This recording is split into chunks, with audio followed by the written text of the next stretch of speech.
I begin in the name of God, the most gracious, the most merciful. तो अकबर ने इस पे कहा, हम ऐसी सब किताबें काबिले ज़ब्ती समझते हैं जिसे पढ़कर के बच्चे बाप को खबती समझते हैं। खबती कहते हैं खब्तुल हवास, ऊपर की सेटिंग जिसकी आउट हो गई। अकबर को शिकार का बहुत शौक था। वे किसी भी तरह शिकार के लिए समय निकल ही लेते थे। बाद में वे अपने समय के बहुत ही अच्छे घुड़सवार और शिकारी भी कहलाए। एक बार राजा अकबर शिकार के लिए निकले। घोड़े पर सर पर दौड़ते हुए उन्हें पता ही नहीं चला और केवल कुछ सिपाहियों को छोड़कर बाकी सेना पीछे रह गई। शाम घेर आई थी, सभी भूखे और प्यासे थे और समझ गए थे कि वो रास्ता भटक गए हैं। राजा को समझ नहीं आ रहा था कि वह किस तरफ जाएं। कुछ दूर जाने पर उन्हें एक तिराहा नजर आया। राजा बहुत खुश हुए, चलो अब तो किसी तरह वे अपनी राजधानी पहुंच ही जाएंगे। लेकिन जाएं तो जाएं किस तरफ? राजा उलझन में थे। वे सभी सोच में थे किंतु कोई युक्ति नहीं सूझ रही थी। तभी उन्होंने देखा कि एक लड़का उन्हें सड़क के किनारे खड़ा खड़ा घूर रहा है। सैनिकों ने ये देखा तो उसे पकड़कर राजा के सामने पेश किया। राजा ने कड़कती आवाज में पूछा, ए लड़के, आगरा के लिए कौन सी सड़क जाती है? लड़का मुस्कुराया और कहा, जनाब, ये सड़क चल नहीं सकती तो ये आगरा कैसे जाएगी? महाराज, जाना तो आपको ही पड़ेगा। और यह कहकर वह खिलखिलाकर हंस पड़ा। सभी सैनिक मौन खड़े थे, वे राजा के गुस्से से वाकिफ थे। लड़का फिर बोला, जनाब, लोग चलते हैं, रास्ते नहीं। ये सुनकर इस बार राजा मुस्कुराया और कहा, नहीं, तुम ठीक कह रहे हो।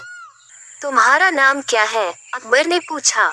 मेरा नाम महेश दास है महाराज, लड़के ने उत्तर दिया। और आप कौन हैं? अकबर ने अपनी अंगूठी निकालकर महेश दास को देते हुए कहा, तुम महाराजा अकबर हिंदुस्तान के सम्राट से बात कर रहे हो। मुझे निडर लोग पसंद हैं। तुम मेरे दरबार में आना और मुझे ये अंगूठी दिखाना। ये अंगूठी देखकर मैं तुम्हें पहचान लूंगा। अब तुम मुझे बताओ कि मैं किस रास्ते पर चलूं ताकि मैं आगरा पहुंच जाऊं। महेश दास ने सिर झुकाकर आगरा का रास्ता बताया और जाते हुए हिंदुस्तान के सम्राट को देखता रहा। इस तरह अकबर भविष्य के बीरबल से मिले। एक बार बादशाह अकबर को पान की तलब हुई। उन्होंने अपने एक खास पान वाले को पान लगाने के लिए कहा। उसने पान बनाकर बादशाह को दे दिया। बादशाह ने चुपचाप पान खाया और उस पान वाले को अगले दिन आधा किलो चूना दरबार में लेकर आने को कहा।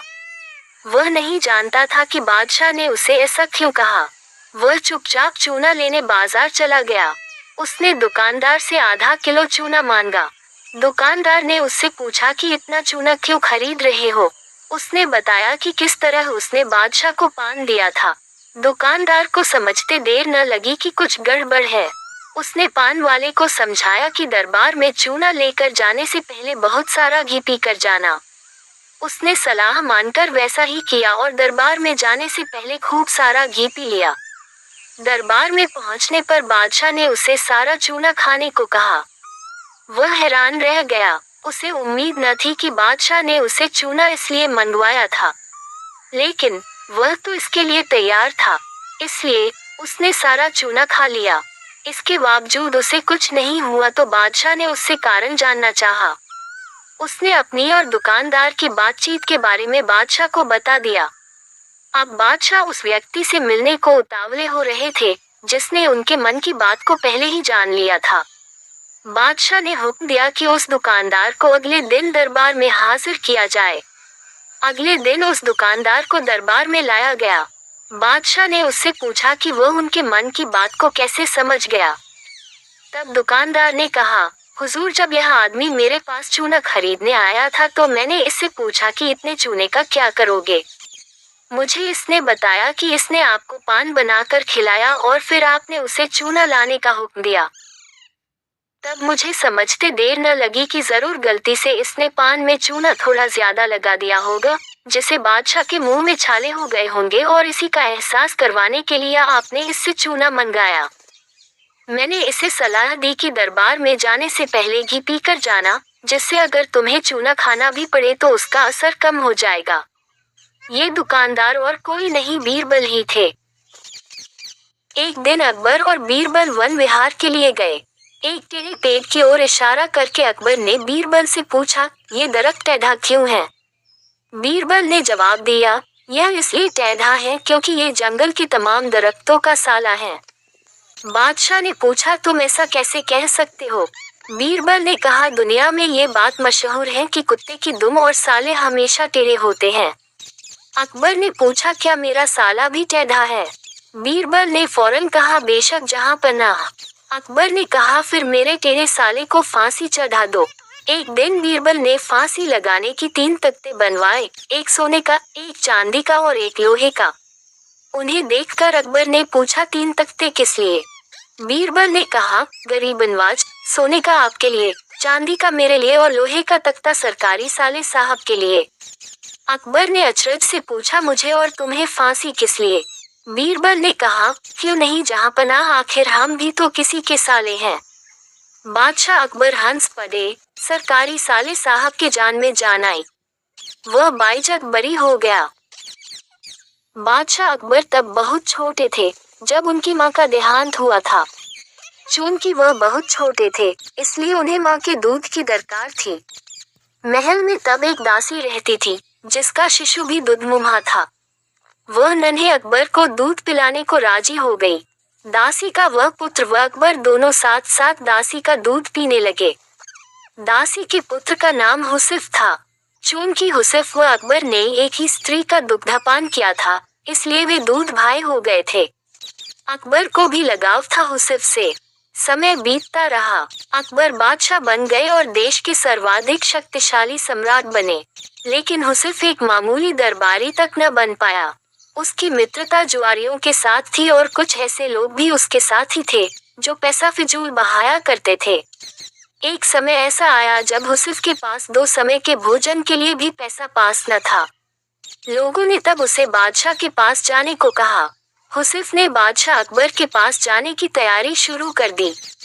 हुसैफ के दरबार में पहुंचते ही बादशाह ने उसे ऐसे गले लगाया जैसे उसका सगा भाई ही हो। लंबे अरसे के बाद हुसैफ को देख बादशाह बेहद खुश थे। उन्होंने उसकी हर संभव सहायता करनी चाहिए। हुसैफ को अकबर ने दरबार में नौकरी दे दी। रहने के लिए बड़ा मकान, नौकर चाकर, घोड़ा गाड़ी भी दी। निजी खर्च के लिए एक मोटी रकम हर महीने उसको मिलती थी। अब हुसैफ की जिंदगी अमन चैन से गुजर रही थी। उसे किसी चीज की कोई कमी नहीं थी। यदि तुम्हारी कुछ और जरूरतें हों तो बेहिचक कह डालो, सब पूरी की जाएंगी। बादशाह ने हुसैफ से कहा। तब हुसैफ ने जवाब दिया, आपने अब तक जितना दिया है वह काफी है शाही जीवन बिताने को, बादशाह सलामत। आपने मुझे इज्जत बख्शी, सर उठाकर चलने की हैसियत दी। मुझसे ज्यादा खुश और कौन होगा? मेरे लिए ये भी फक्र की बात है कि देश का सम्राट मुझे अपना भाई मानता है। और क्या चाहिए हो सकता है मुझे? कहते हुए उसने सिर खुजाया। होठों पर एहसान भरी मुस्कान थी, लेकिन लगता था उसे कुछ और भी चाहिए था। वह बोला, मैं महसूस करता हूँ कि बीरबल जैसे बुद्धिमान व योग्य व्यक्ति के साथ रहूं। मेरी ख्वाहिश है कि जैसे बीरबल आपका सलाहकार है, वैसा ही मुझे भी कोई सलाह देने वाला हो। बादशाह अकबर ने हुसैफ की यह इच्छा भी पूरी करने का फैसला किया। उन्होंने बीरबल को बुलाकर कहा, हुसैफ मेरे भाई जैसा है। मैंने उसे जीवन के सभी ऐशो आराम उपलब्ध करा दिए हैं, लेकिन अब वह तुम्हारे जैसा योग्य सलाहकार चाहता है। तुम अपने जैसा, बल्कि यह समझो अपने भाई जैसा कोई व्यक्ति लेकर आओ जो हुसैफ का मन बहला सके। वह बातूनी न हो, पर जो भी बोले नपातुला बोले। उसकी बात का कोई मतलब होना चाहिए। समझ गए न कि मैं क्या चाहता हूँ? पहले तो बीरबल समझ ही न पाया कि बादशाह ऐसा क्यों चाहते हैं। उसे हुसैफ में ऐसी कोई खूबी दिखाई न देती थी। जी हुजूर, बीरबल बोला, आप चाहते हैं कि मैं ऐसा आदमी खोज कर लाऊं जो मेरे भाई जैसा हो? ठीक समझे हो, बादशाह ने कहा। अब बीरबल सोचने लगा कि ऐसा कौन हो सकता है जो उसके भाई जैसा हो। हुसैफ भाग्यशाली है जो बादशाह उसे अपना भाई मानते हैं और उसे सारे ऐशो आराम उपलब्ध करा दिए हैं। लेकिन बीरबल को हुसैफ की यह मांग जची नहीं कि उसके पास भी बीरबल जैसा सलाहकार हो। बादशाह बेहद सम्मान करते थे बीरबल का और बीरबल भी बादशाह पर जान छिड़कता था। लेकिन हुसैफ तो इस लायक कतई नहीं था। अब बीरबल सोच ही रहा था कि समस्या को हल कैसे किया जाए, तभी पास की पशुशाला से सांड के रंभाने की आवाज आई। बीरबल तुरंत खड़ा हो गया। आखिरकार उसे अपने भाई जैसा कोई मिल ही गया था। अगले दिन उस सांड के साथ बीरबल महल में जाकर अकबर के सामने खड़ा हो गया। तुम अपने साथ इस सांड को लेकर यहाँ क्यों आए हो, बीरबल? अकबर ने पूछा। यह मेरा भाई है, बादशाह सलामत। बीरबल बोला, हम दोनों एक ही माँ का दूध पीकर बड़े हुए हैं, गौ माता का दूध पीकर, इसलिए ये सांड मेरे भाई जैसा है, दूध भाई। ये बोलता भी बहुत कम है। जो इसकी भाषा समझ लेता है उसे यह कीमती सलाह भी देता है। इसे हुसैफ को दे दे, मेरे जैसा सलाहकार पाने की उसकी इच्छा पूरी हो जाएगी। बीरबल का यह उत्तर सुनकर अकबर को अपनी गलती का एहसास हुआ। तब उन्हें लगा कि जैसे उन जैसा कोई दूसरा नहीं, वैसे ही बीरबल भी एक ही है। बादशाह और उसके 2 पुत्रों को नदी में नहाने का शौक था। बीरबल भी कभी कभी उनके साथ नदी जाता था, पर कभी नदी में नहाता नहीं था। बादशाह और उसके 2 पुत्र एक दिन बीरबल के साथ नदी में नहाने गए और नदी में नहाने लगे। बीरबल नदी के किनारे जाकर बैठ गया और बादशाह और उनके पुत्रों के वस्त्रों की नदी किनारे रखवाली करने लगा।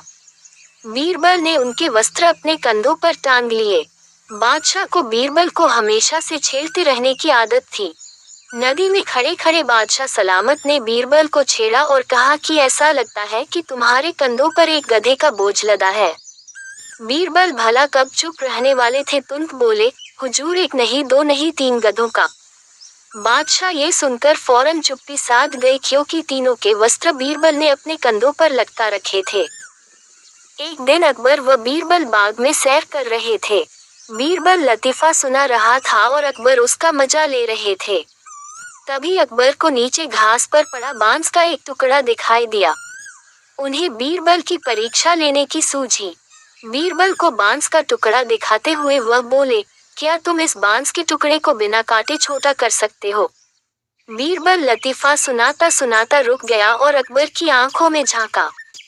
अकबर कुटिलता से मुस्कुराए। बीरबल समझ गया कि बादशाह सलामत उससे मजाक करने के मूड में है। अब जैसा बेसिर पैर का सवाल था तो जवाब भी कुछ वैसा ही होना चाहिए था। बीरबल ने इधर उधर देखा। एक माली हाथ में लंबा बांस लेकर जा रहा था।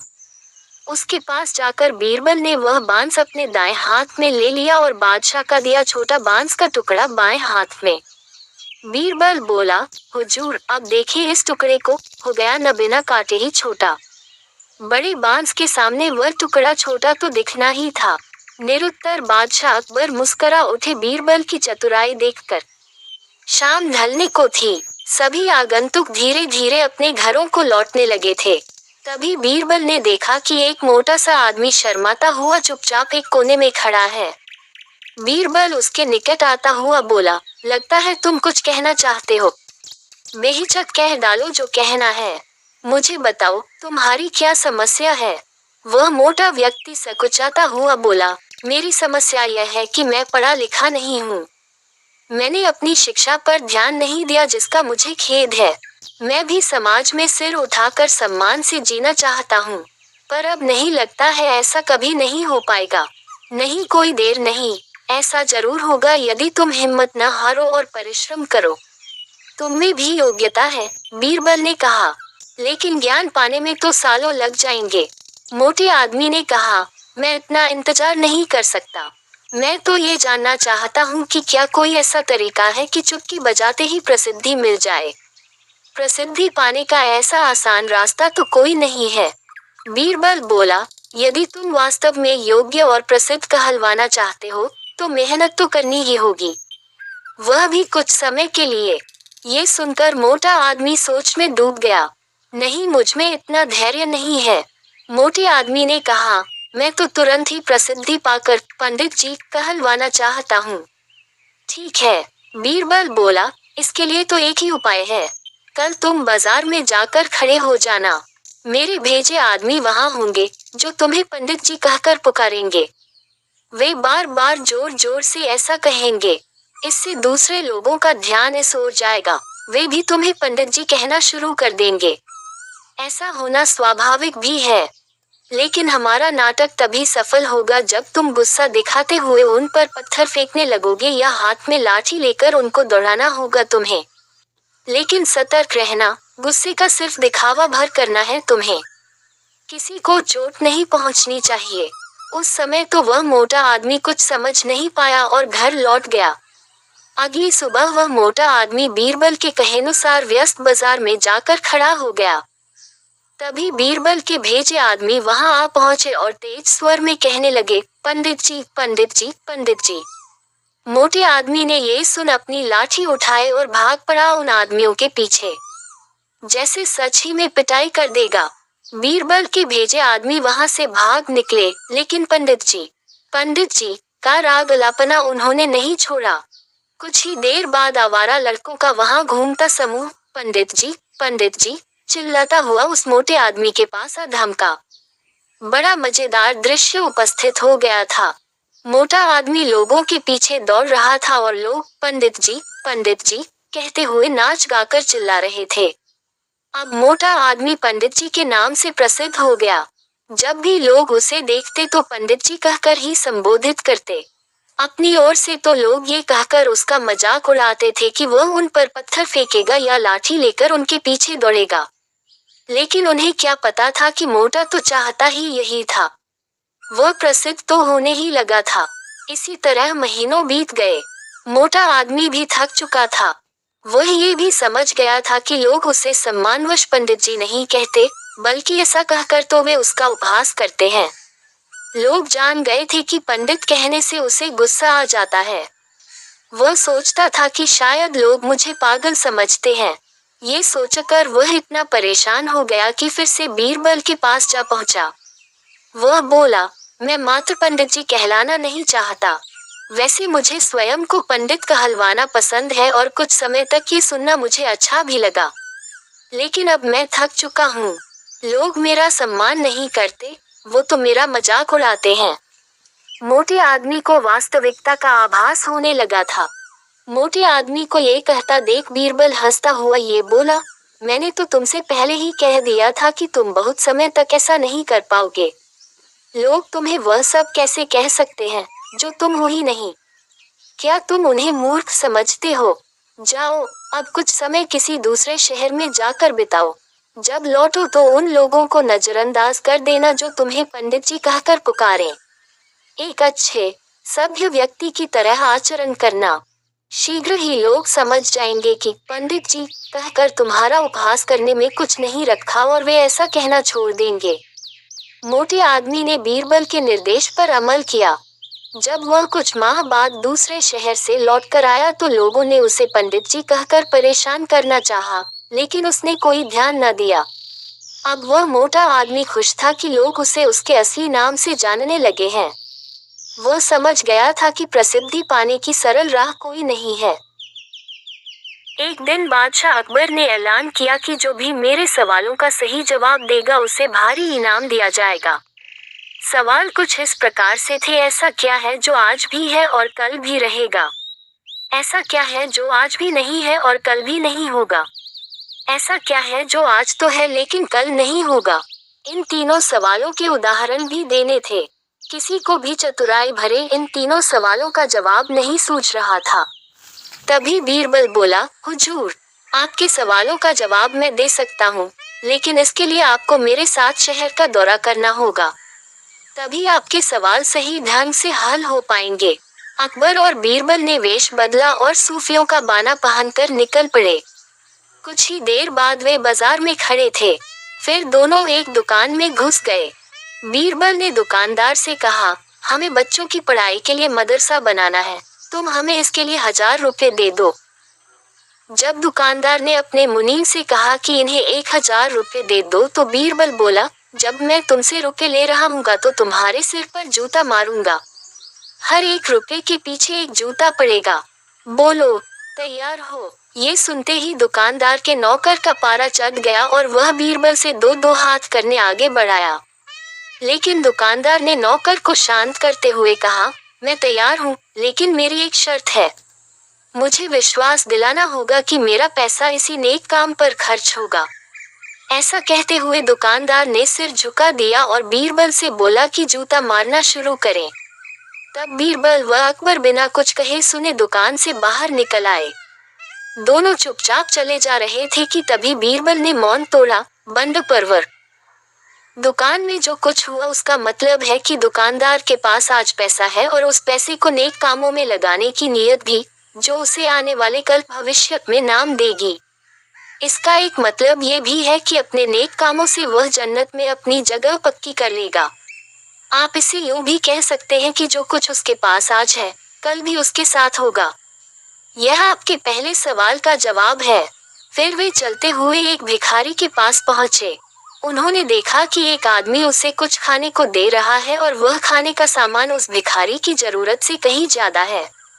तब बीरबल उस भिखारी से बोला, हम भूखे हैं, कुछ हमें भी दे दो खाने को। ये सुनकर भिखारी बरस पड़ा, भागो यहाँ से, जाने कहाँ से आ जाते हैं मांगने। तब बीरबल बादशाह से बोला, ये रहा हुजूर आपके दूसरे सवाल का जवाब। ये भिखारी ईश्वर को खुश करना नहीं जानता। इसका मतलब यह है कि जो कुछ इसके पास आज है, वो कल नहीं होगा। दोनों फिर आगे बढ़ गए। उन्होंने देखा कि एक तपस्वी पेड़ के नीचे तपस्या कर रहा है। बीरबल ने पास जाकर उसके सामने कुछ पैसे रखे। तब वह तपस्वी बोला, इसे हटाओ यहाँ से, मेरे लिए यह बेईमानी से पाया गया पैसा है, ऐसा पैसा मुझे नहीं चाहिए। अब बीरबल बोला, हुजूर, इसका मतलब ये हुआ कि अभी तो नहीं है लेकिन बाद में हो सकता है। आज ये तपस्वी सभी सुखों को नकार रहा है, लेकिन कल यही सब सुख इसके पास होंगे। और हुजूर, चौथी मिसाल आप खुद हैं। पिछले जन्म में आपने शुभ कर्म किए थे जो ये जीवन आप शानो शौकत के साथ बिता रहे हैं, किसी चीज की कोई कमी नहीं। यदि आपने इसी तरह ईमानदारी और न्यायप्रियता से राज करना जारी रखा तो कोई कारण नहीं कि यह सब कुछ कल भी आपके पास न हो। लेकिन यह न भूलें कि यदि आप राह भटक गए तो कुछ साथ नहीं रहेगा।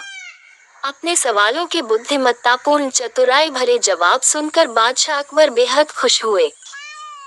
एक बार अकबर बादशाह ने बीरबल से शान से कहा, बीरबल, हमारी जनता बेहद ईमानदार है और हमें कितना बहुत प्यार करती है। बीरबल ने तुरंत उत्तर दिया, बादशाह सलामत, आपके राज्य में कोई भी पूरी तरह ईमानदार नहीं है, न ही वो आपसे ज्यादा प्यार करती है। ये तुम क्या कह रहे हो बीरबल? मैं अपनी बात को साबित कर सकता हूँ बादशाह सलामत। ठीक है, तुम हमें साबित करके दिखाओ, बादशाह अकबर बोले। बीरबल ने नगर में ढिंढोरा पिटवा दिया कि बादशाह सलामत एक भोज करने जा रहे हैं।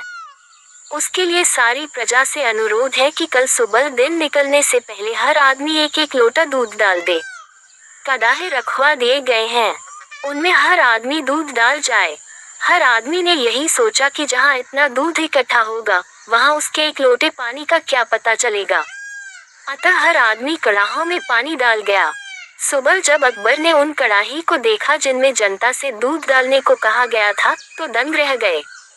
उन कड़ाहों में तो केवल सफेद पानी था। अकबर को वस्तुस्थिति का पता चल गया। एक दिन अकबर अपने मंत्री बीरबल के साथ अपने महल के बाग में घूम रहे थे। अकबर बागों में उड़ते कौओं को देखकर कुछ सोचने लगे और बीरबल से पूछा, क्यों बीरबल, हमारे राज्य में कितने कौए होंगे? बीरबल ने कुछ देर अंगुलियों पर कुछ हिसाब लगाया और बोले, हुजूर, हमारे राज्य में कुल मिलाकर 95,463 कौए हैं। तुम इतना विश्वास से कैसे कह सकते हो? हुजूर, आप खुद गिन लीजिए, बीरबल बोले। अकबर को कुछ इसी प्रकार के जवाब का अंदेशा था। उन्होंने पूछा, बीरबल, यदि इससे कम हुए तो इसका मतलब है कि कुछ कौए अपने रिश्तेदारों से मिलने दूसरे राज्यों में गए हैं। और यदि ज्यादा हुए तो इसका मतलब ये है हुजूर कि कुछ कौए अपने रिश्तेदारों से मिलने हमारे राज्य में आए हैं। बीरबल ने मुस्कुराकर जवाब दिया। अकबर एक बार फिर मुस्कुरा कर रह गए। अकबर और बीरबल के बीच कभी कभी ऐसी बातें भी हुआ करती थी जिनकी परख करने में जान का खतरा रहता था। एक बार अकबर ने बीरबल से पूछा, बीरबल, संसार में सबसे बड़ा हथियार कौन सा है? बादशाह सलामत, संसार में सबसे बड़ा हथियार है आत्मविश्वास, बीरबल ने जवाब दिया। अकबर ने बीरबल की इस बात को सुनकर अपने दिल में रख लिया और किसी समय इसकी परख करने का निश्चय किया। देवयुग से एक दिन एक हाथी पागल हो गया। ऐसे में हाथी को जंजीरों में जकड़ कर रखा जाता था। अकबर ने बीरबल के आत्मविश्वास की परख करने के लिए उधर तो बीरबल को बुलवा भेजा और इधर हाथी के महावत को हुक्म दिया कि जैसे ही बीरबल को आता देखे वैसे ही हाथी की जंजीर खोल दे। बीरबल को इस बात का पता नहीं था। जब वे बादशाह अकबर से मिलने उनके दरबार की ओर जा रहे थे तो पागल हाथी को छोड़ा जा चुका था। बीरबल अपनी ही मस्ती में चले जा रहे थे कि उनकी नजर पागल हाथी पर पड़ी, जो चिंघाड़ता हुआ उनकी तरफ आ रहा था। बीरबल हाजिर जवाब, बेहद बुद्धिमान, चतुर और आत्मविश्वासी थे। वे समझ गए कि बादशाह अकबर ने आत्मविश्वास और बुद्धि की परीक्षा के लिए ही पागल हाथी को छुड़वाया है। दौड़ता हुआ हाथी सूंड को उठाए तेजी से बीरबल की ओर चला आ रहा था। बीरबल ऐसे स्थान पर खड़े थे कि वह इधर उधर भागकर भी नहीं बच सकते थे। ठीक उसी वक्त बीरबल को एक कुत्ता दिखाई दिया। हाथी बहुत निकट आ गया था, इतना करीब कि वह बीरबल को अपनी सूंड में लपेट लेता। तभी बीरबल ने झटपट कुत्ते की पिछली दोनों टांगें पकड़ी और पूरी ताकत से घुमाकर हाथी पर फेंका। बुरा तरह घबराकर चीखता हुआ कुत्ता जब हाथी से जाकर टकराया तो उसकी भयानक चीखें सुनकर हाथी भी घबरा गया और पलटकर भागा। अकबर को बीरबल की इस बात की खबर मिल गई और उन्हें यह मानना पड़ा कि बीरबल ने जो कुछ कहा है वह सच है। आत्मविश्वास ही सबसे बड़ा हथियार है। एक बार अकबर ने भरे दरबार में अपने दरबारियों से पूछा, बताओ किस नदी का पानी सबसे अच्छा है। सभी दरबारियों ने एकमत से उत्तर दिया, गंगा का पानी सबसे अच्छा होता है। लेकिन बादशाह के प्रश्न का उत्तर बीरबल ने नहीं दिया। उसे मौन देखकर बादशाह बोले, बीरबल तुम चुप क्यों हो। बीरबल बोले, बादशाह हुजूर पानी सबसे अच्छा यमुना नदी का होता है।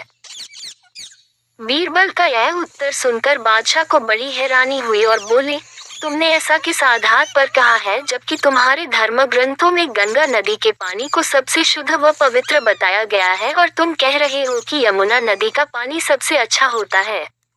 बीरबल ने कहा, हुजूर मैं भला पानी की तुलना अमृत के साथ कैसे कर सकता हूँ। गंगा में बहने वाला पानी केवल पानी नहीं बल्कि अमृत है, इसीलिए मैंने कहा था कि पानी यमुना का सबसे अच्छा है। बादशाह और सभी दरबारी निरुत्तर हो गए और उन्हें मानना पड़ा कि बीरबल सही कह रहे हैं। किसी समय बीरबल ने अकबर को ये कहावत सुनाई थी कि खाकर लेट जाओ और मारकर भाग जा, ये सयाने लोगों की पहचान है। जो लोग ऐसा करते हैं जिंदगी में उन्हें किसी भी प्रकार का दुख नहीं उठाना पड़ता। एक दिन अकबर के अचानक ही बीरबल की यह कहावत याद आ गई। दोपहर का समय था। उन्होंने सोचा, बीरबल अवश्य ही खाना खाने के बाद लेटता होगा। आज हम उसकी इस बात को गलत सिद्ध कर देंगे। उन्होंने एक नौकर को अपने पास बुलाकर पूरी बात समझाई और बीरबल के पास भेज दिया। नौकर ने अकबर का आदेश बीरबल को सुना दिया। बीरबल बुद्धिमान तो थे ही, उन्होंने समझ लिया कि बादशाह ने उसे क्यों तुरंत आने के लिए कहा है। इसलिए बीरबल ने भोजन करके नौकर से कहा, ठहरो, मैं कपड़े बदल कर तुम्हारे साथ ही चल रहा हूँ। उस दिन बीरबल ने पहनने के लिए चुस्त पाजामा चुना। पाजामे को पहनने के लिए वह कुछ देर के लिए बिस्तर पर लेट गए। पाजामा पहनने के बहाने वे काफी देर बिस्तर पर लेटे रहे, फिर नौकर के साथ चल दिए। जब बीरबल दरबार में पहुंचे तो अकबर ने कहा, कहो बीरबल, खाना खाने के बाद आज भी लेटे या नहीं। बिल्कुल लेटा था जहां पनाह। बीरबल की बात सुनकर अकबर ने क्रोधित स्वर में कहा, इसका मतलब तुमने हमारे हुक्म की अवहेलना की है। हम तुम्हें हुक्म उदूली करने की सजा देंगे। जब हमने खाना खाकर तुरंत बुलाया था फिर तुम लेटे क्यों। बादशाह सलामत, मैंने आपके हुक्म की अवहेलना कहाँ की है। मैं तो खाना खाने के बाद कपड़े पहनकर सीधा आपके पास ही आ रहा हूँ। आप तो पैगाम ले जाने वाले से पूछ सकते हैं। अब ये अलग बात है कि ये चुस्त पाजामा पहनने के लिए ही मुझे लेटना पड़ा था। बीरबल ने सहज भाव से उत्तर दिया। अकबर बादशाह बीरबल की चतुरता को समझ गए और मुस्कुरा पड़े। बादशाह अकबर और बीरबल शिकार पर गए हुए थे। उनके साथ कुछ सैनिक तथा सेवक भी थे। शिकार से लौटते समय एक गांव से गुजरते हुए बादशाह अकबर ने उस गांव के बारे में जानने की जिज्ञासा हुई। उन्होंने इस बारे में बीरबल से कहा तो उसने जवाब दिया, हुजूर, मैं तो इस गांव के बारे में कुछ नहीं जानता, किंतु इसी गांव के किसी बाशिंदे से पूछकर बताता हूँ। बीरबल ने एक आदमी को बुलाकर पूछा, क्यों भाई, इस गांव में सब ठीक ठाक तो है ना? उस आदमी ने बादशाह को पहचान लिया और बोला, हुजूर, आपके राज में कोई कमी कैसे हो सकती है? तुम्हारा नाम क्या है? बादशाह ने पूछा। गंगा। तुम्हारे पिता का नाम जमुना और माँ का नाम सरस्वती है। हुजूर, नर्मदा। ये सुनकर बीरबल ने चुटकी ली और बोला, हुजूर तुरंत पीछे हट जाए। यदि आपके पास नाव हो तभी आगे बढ़े, वरना नदियों के इस गांव में तो डूब जाने का खतरा है। ये सुनकर बादशाह अकबर हंसे बगैर न रह सके। एक दिन बीरबल दरबार में देर से पहुंचा। जब बादशाह ने देरी का कारण पूछा तो वह बोला, मैं क्या करता हुजूर? मेरे बच्चे आज जोर जोर से रोकर कहने लगे कि दरबार में न जाऊं। किसी तरह उन्हें बहुत मुश्किल से समझा पाया कि मेरा दरबार में हाजिर होना कितना जरूरी है। इसी में मुझे काफी समय लग गया और इसलिए मुझे आने में देर हो गई। बादशाह को लगा कि बीरबल बहानेबाजी कर रहा है। बीरबल के इस उत्तर से बादशाह को तसल्ली नहीं हुई। वे बोले, मैं तुमसे सहमत नहीं हूँ। किसी भी बच्चे को समझाना इतना मुश्किल नहीं जितना तुमने बताया। इसमें इतनी देर तो लग ही नहीं सकती। बीरबल हंसता हुआ बोला, हुजूर, बच्चे को गुस्सा करना या दपटना तो बहुत सरल है, लेकिन किसी बात को विस्तार से समझा पाना बेहद कठिन। अकबर बोले, मूर्ख जैसी बात मत करो। मेरे पास कोई भी बच्चा लेकर आओ, मैं तुम्हें दिखाता हूँ कि कितना आसान है ये काम। ठीक है, जहाँ पनाह। बीरबल बोला, मैं खुद ही बच्चा बन जाता हूँ और वैसा ही व्यवहार करता हूँ। तब आप एक पिता की भांति मुझे संतुष्ट करके दिखाएं। फिर बीरबल ने छोटे बच्चे की तरह बर्ताव करना शुरू कर दिया। उसने तरह तरह के मुंह बनाकर अकबर को चिढ़ाया और किसी छोटे बच्चे की तरह दरबार में यहाँ वहाँ उछलने कूदने लगा। उसने अपनी पगड़ी जमीन पर फेंक दी। फिर वह जाकर अकबर की गोद में बैठ गया और लगा उनकी मूंछों से छेड़छाड़ करने। बादशाह कहते ही रह गए, नहीं नहीं मेरे बच्चे, ऐसा मत करो, तुम तो अच्छे बच्चे हो ना। सुनकर बीरबल ने जोर जोर से चिल्लाना शुरू कर दिया। तब अकबर ने कुछ मिठाइयाँ लाने का आदेश दिया, लेकिन बीरबल जोर जोर से चिल्लाता ही रहा। अब बादशाह परेशान हो गए, लेकिन उन्होंने धैर्य बनाए रखा। वह बोले, बेटा, खिलौनों से खेलोगे? देखो कितने सुंदर खिलौने हैं। बीरबल रोता हुआ बोला, नहीं, मैं तो गन्ना खाऊंगा। अकबर मुस्कुराए और गन्ना लाने का आदेश दिया। थोड़ी ही देर में एक सैनिक कुछ गन्ने लेकर आ गया, लेकिन बीरबल का रोना नहीं थमा।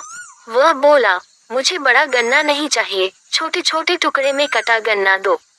अकबर ने एक सैनिक को बुलाकर कहा कि वह एक गन्ने के छोटे छोटे टुकड़े कर दे। ये देखकर बीरबल और जोर से रोता हुआ बोला, नहीं, सैनिक गन्ना नहीं काटेगा, आप खुद काटे इसे। अब बादशाह का मिजाज बिगड़ गया, लेकिन उनके पास गन्ना काटने के अलावा और कोई चारा न था। और करते भी क्या, खुद अपने ही बिछाए जाल में फंस गए थे। वह गन्ने के टुकड़े करने के बाद उन्हें बीरबल के सामने रखते हुए बोले, अकबर, लो इसे खा लो बेटा। अब बीरबल ने बच्चे की भांति मचलते हुए कहा, नहीं, मैं तो पूरा गन्ना ही खाऊंगा। बादशाह ने एक साबुत गन्ना उठाया और बीरबल को देते हुए बोले, लो पूरा गन्ना और रोना बंद करो।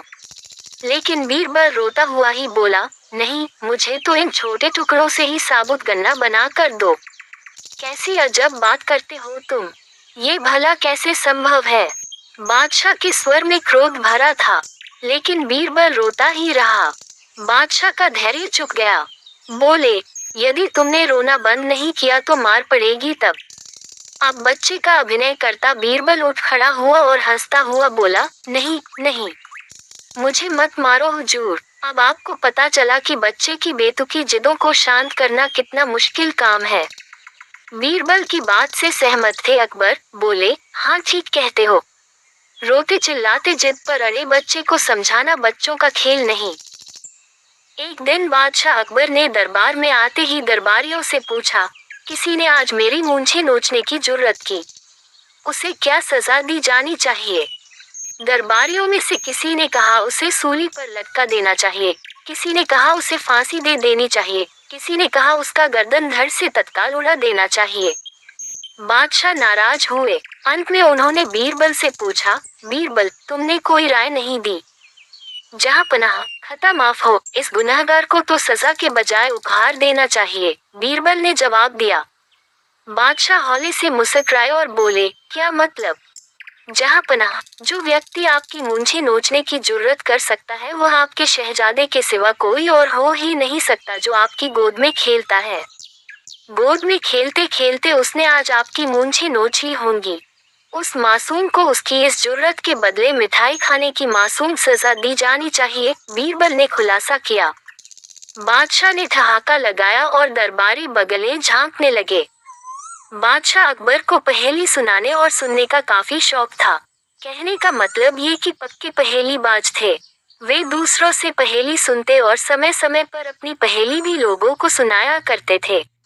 एक दिन अकबर ने बीरबल को एक नई पहेली सुनाई। ऊपर ढक्कन, नीचे ढक्कन, मध्य मध्य खरबूजा, मोड़ छुरी से काटे आपही, अर्थ तासु नहीं दूजा। बीरबल ने ऐसी पहेली कभी नहीं सुनी थी, इसलिए वह चकरा गया। उस पहेली का अर्थ उसकी समझ में नहीं आ रहा था। अब प्रार्थना करते हुए बादशाह से बोला, जहाँ पनाह, अगर मुझे कुछ दिनों की मोहलत दी जाए तो मैं इसका अर्थ अच्छी तरह समझकर आपको बता सकूंगा। बादशाह ने उसका प्रस्ताव मंजूर कर लिया। बीरबल अर्थ समझने के लिए वहां से चल पड़ा। वो एक गांव में पहुंचा। एक तो गर्मी के दिन, दूसरे रास्ते की थकन से परेशान व विवश होकर वह एक घर में घुस गया। घर के भीतर एक लड़की भोजन बना रही थी। बेटी, क्या कर रही हो? उसने पूछा। लड़की ने उत्तर दिया, आप देख नहीं रहे हैं, मैं बेटी को पकाती और माँ को जलाती हूँ।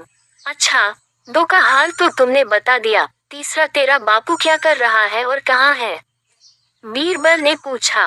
वह मिट्टी में मिट्टी मिला रहे हैं, लड़की ने जवाब दिया। इस जवाब को सुनकर बीरबल ने फिर पूछा, तेरी माँ क्या कर रही है? एक को दो कर रही है, लड़की ने कहा।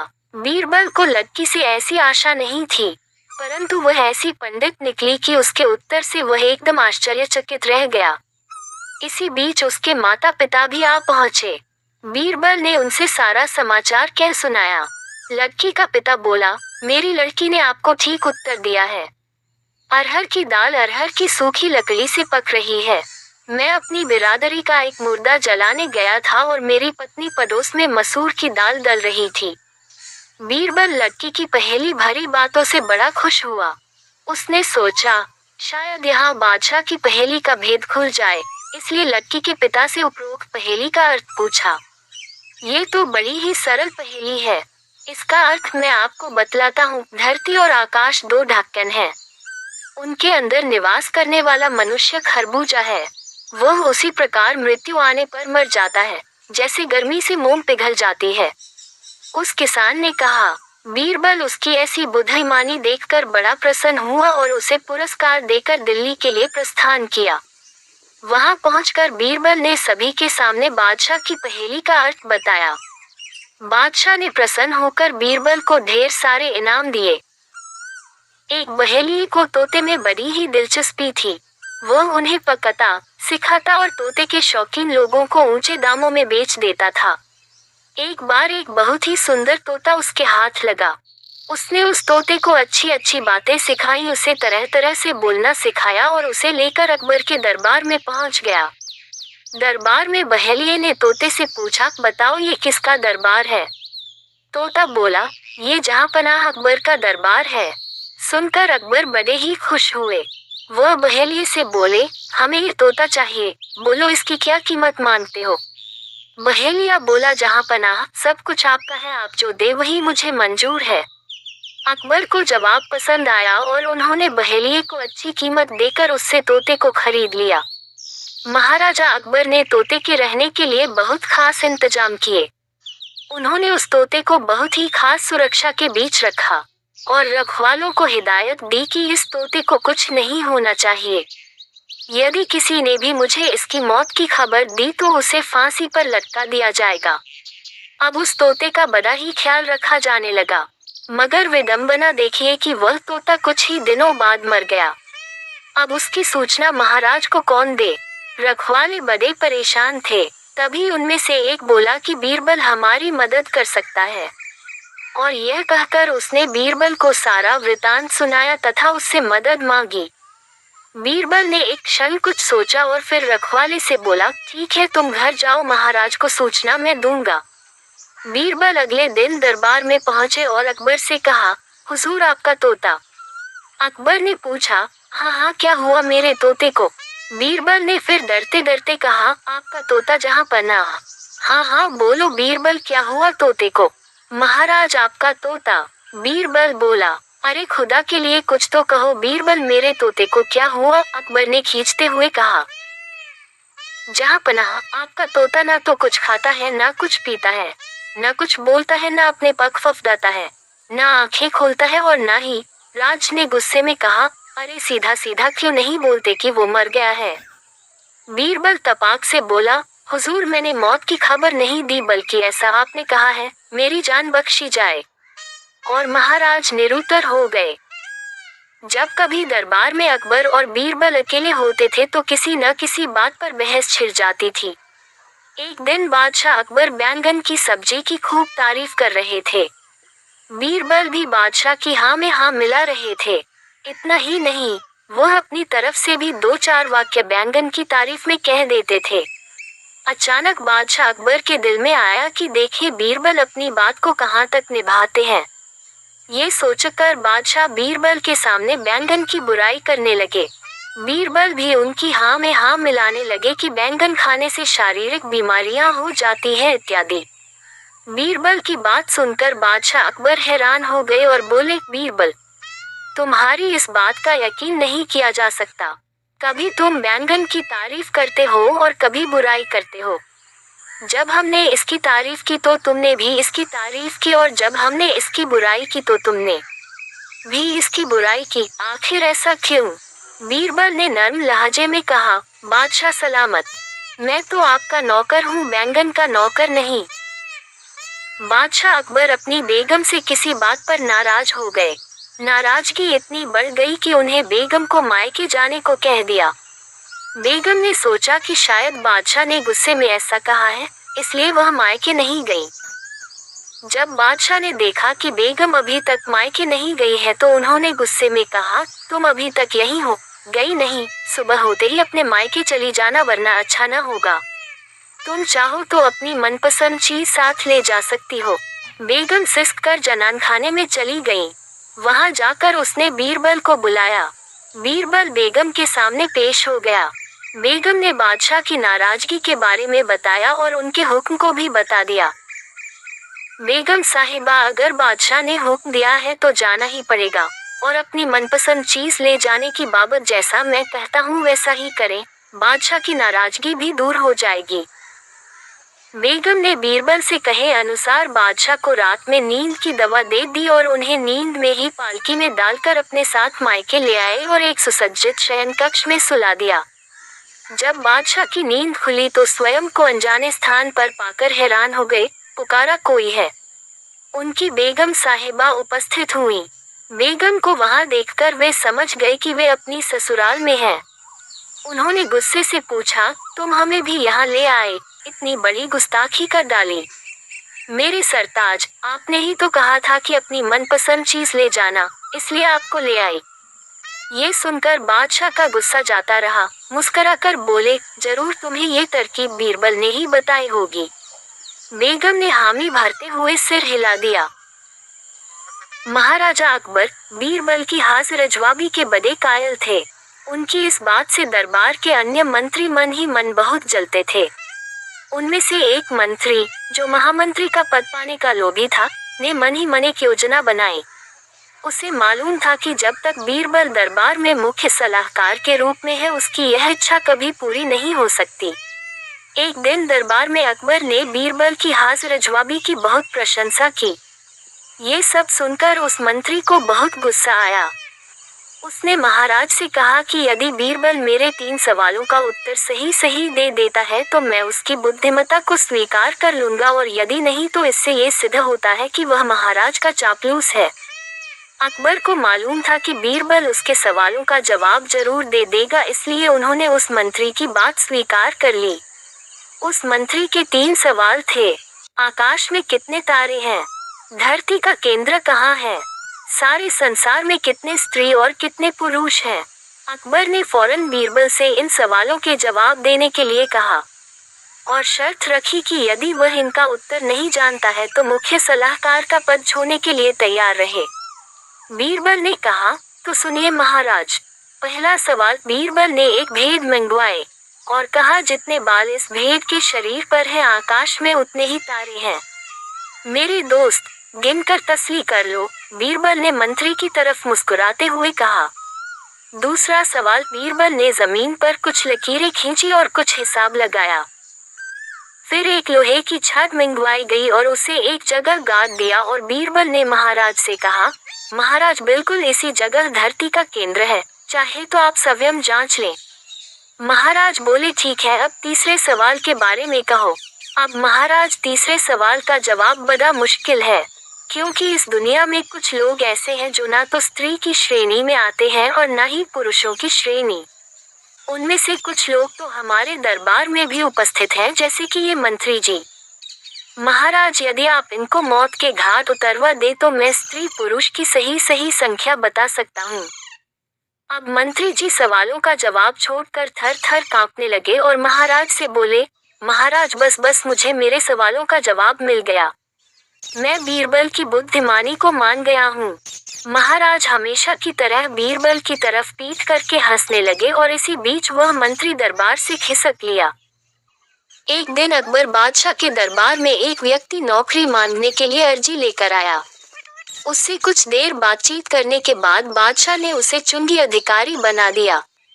बीरबल, जो पास ही बैठा था, ये सब देख रहा था। उस आदमी के जाने के बाद वह बोला, यह आदमी जरूरत से ज्यादा चालाक जान पड़ता है, बेईमानी किए बिना नहीं रहेगा। थोड़े ही समय के बाद अकबर बादशाह के पास उस आदमी की शिकायतें आने लगी कि वह प्रजा को काफी परेशान करता है तथा रिश्वत लेता है। अकबर बादशाह ने उस आदमी का तबादला एक ऐसी जगह करने की सोची जहां उसे किसी भी प्रकार की बेईमानी का मौका न मिले। उन्होंने उसे घुड़साल का मुंशी मुकर्रर कर दिया। उसका काम था घोड़ों की लीद उठवाना। मुंशी जी ने वहां भी रिश्वत लेना आरंभ कर दिया। मुंशी जी साइसों से कहने लगे कि तुम घोड़ों को दाना कम खिलाते हो, इसलिए मुझे लीद तौलने के लिए भेजा गया है। यदि तुम्हारी लीद तौल में कम बैठी तो अकबर बादशाह से शिकायत कर दूंगा। इस प्रकार मुंशी जी प्रत्येक घोड़े के हिसाब से 1 रुपया लेने लगे। अकबर बादशाह को जब इस बात का पता चला तो उन्होंने मुंशी जी को यमुना की लहरें गिनने का काम दे दिया। वहां कोई रिश्वत व बेईमानी का मौका ही नहीं था, लेकिन मुंशी जी ने वहां भी अपनी अकी के घोड़े दौड़ा दिए। उन्होंने नावों को रोकना आरंभ कर दिया कि नाव रोको, हम लहरें गिन रहे हैं। अतः नावों को 2-3 दिन रुकना पड़ता था। नाव वाले बेचारे तंग आ गए। उन्होंने मुंशी जी को 10 रुपये देना आरंभ कर दिया। अकबर बादशाह को जब इस बात का पता लगा तो उन्होंने लिखकर आज्ञा दी, नावों को रोको मत, जाने दो। उस मुंशी ने उस लिखित में थोड़ा सुधार कर टंगवा दिया, नावों को रोको मत, जाने दो, और वसूली करने लगे। अंततः बादशाह को उस मुंशी को सार्वजनिक सेवा से बाहर करना ही पड़ा। एक बार वजीर अबुल फजल ने अकबर बादशाह के सामने बीरबल से कहा, बीरबल, तुम्हें अकबर बादशाह ने सुअर और कुत्तों का अफसर नियुक्त किया है। उद्धरण चिन्ह। इस पर बीरबल ने कहा, बहुत खूब, तब तो आपको भी मेरी आज्ञा में रहना पड़ेगा। उद्धरण चिन्ह। ये सुनते ही अकबर बादशाह हंस पड़े और वजीर अबुल फजल ने लज्जित होकर अपना सिर सूखा लिया। सर्दियां खत्म हो रही थी और सूर्य की किरणों की गर्मी बढ़ने लगी थी। माहौल बड़ा सुखद प्रतीत हो रहा था। ऐसे में बीरबल और अकबर अपने अपने घोड़ों पर सवार होकर कुदरत के नज़ारे देखने को निकल पड़े। चारों ओर की सुंदरता को देखकर बादशाह के मुंह से यह निकल पड़ा, भाई अस्पेदार शुमस्त शुमाहस। इन शब्दों के 2 अर्थ थे। पहला अर्थ फारसी में था कि ये घोड़ा तुम्हारे बाप का है, और दूसरा अर्थ था, ये घोड़ा तुम्हारा बाप है। बीरबल तुम समझ गए कि बादशाह क्या कहना चाहते हैं। वह बोले, दादे हुजूरिस। इसका अर्थ था कि ये हुजूर का दिया है। बीरबल का जवाब सुनकर बादशाह के पास कहने को कुछ भी नहीं बचा था। जैसे को तैसा जवाब बीरबल ने दिया। अकबर बादशाह को मजाक करने की आदत थी। एक दिन उन्होंने नगर के सेठों से कहा, आज से तुम लोगों को पहरेदारी करनी पड़ेगी। सुनकर सेठ घबरा गए और बीरबल के पास पहुंचकर अपनी फरियाद रखी। बीरबल ने उन्हें हिम्मत बधाई।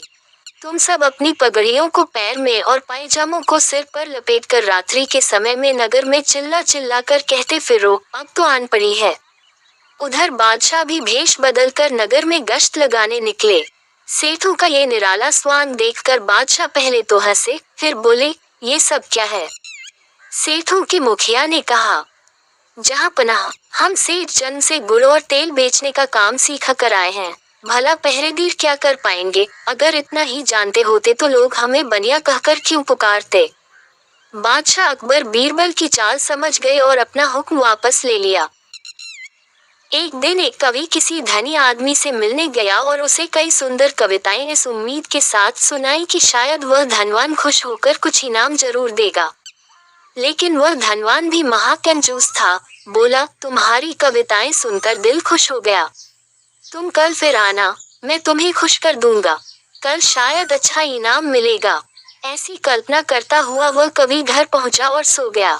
अगले दिन वह फिर उस धनवान की हवेली में जा पहुंचा।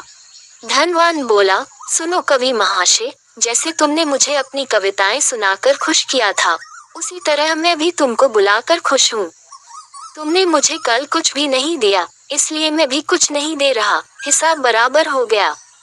कवि बेहद निराश हो गया। उसने अपनी आप बीती एक मित्र को कह सुनाए और उस मित्र ने बीरबल को बता दिया। सुनकर बीरबल बोला, अब जैसा मैं कहता हूँ वैसा करो। तुम उस धनवान से मित्रता करके उसे खाने पर अपने घर बुलाओ। हाँ, अपने कवि मित्र को भी बुलाना मत भूलना। मैं तो खैर वहाँ मौजूद रहूंगा ही। कुछ दिनों बाद बीरबल की योजनानुसार कवि के मित्र के घर दोपहर को भोज का कार्यक्रम तय हो गया। नियत समय पर वह धनवान भी आ पहुंचा। उस समय बीरबल, कवि और कुछ अन्य मित्र बातचीत में मशगूल थे। समय गुजरता जा रहा था लेकिन खाने पीने का कहीं कोई नामो निशान न था। वे लोग पहले की तरह बातचीत में व्यस्त थे। धनवान की बेचैनी बढ़ती जा रही थी।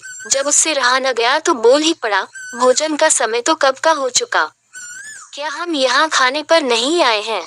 खाना? कैसा खाना? बीरबल ने पूछा। धनवान को अब गुस्सा आ गया। क्या मतलब है तुम्हारा? क्या तुमने मुझे यहाँ खाने पर नहीं बुलाया है?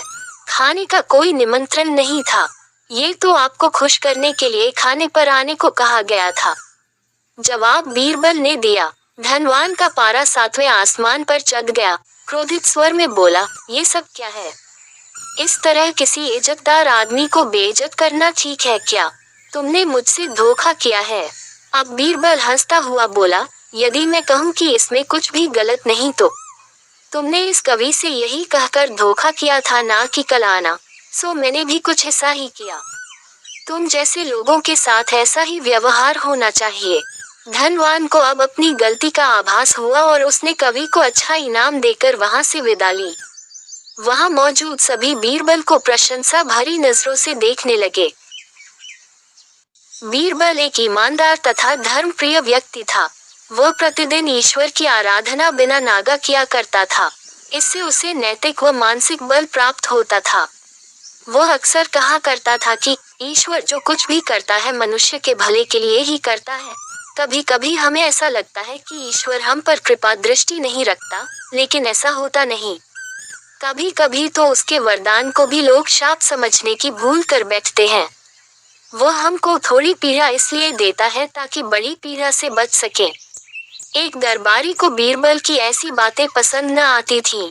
एक दिन वही दरबारी दरबार में बीरबल को संबोधित करता हुआ बोला, देखो ईश्वर ने मेरे साथ क्या किया। कल शाम को जब मैं जानवरों के लिए चारा काट रहा था तो अचानक मेरी छोटी उंगली कट गई। क्या अब भी तुम यही कहोगे कि ईश्वर ने मेरे लिए यह अच्छा किया है? कुछ देर चुप रहने के बाद बोला बीरबल, मेरा अब भी यही विश्वास है, क्योंकि ईश्वर जो कुछ भी करता है मनुष्य के भले के लिए ही करता है।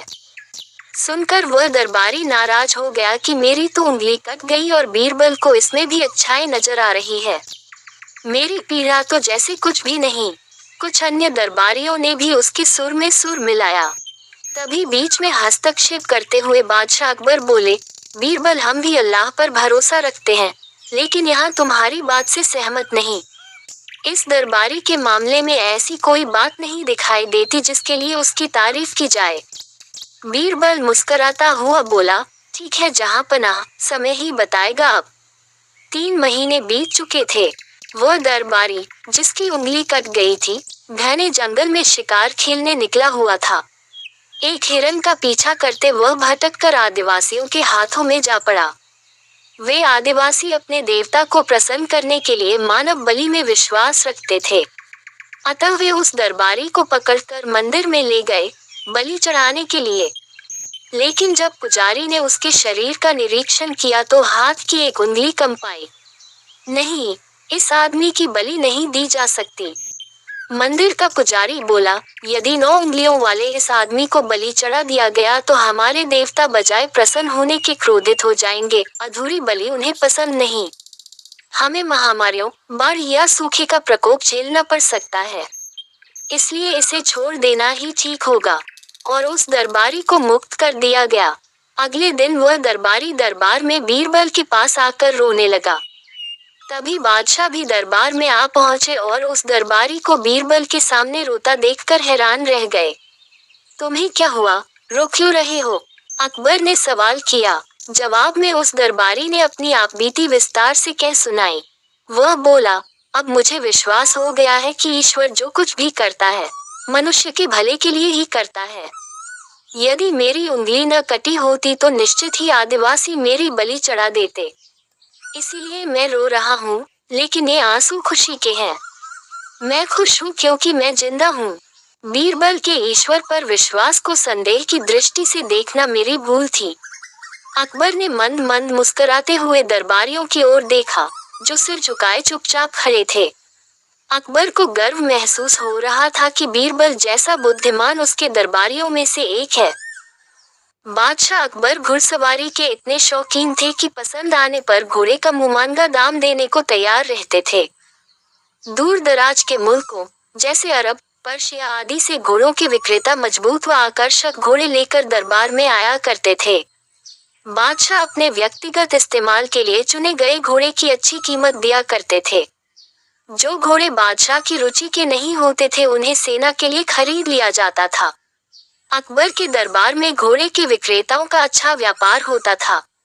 एक दिन घोड़ों का एक नया विक्रेता दरबार में आया। अन्य व्यापारी भी उसे नहीं जानते थे।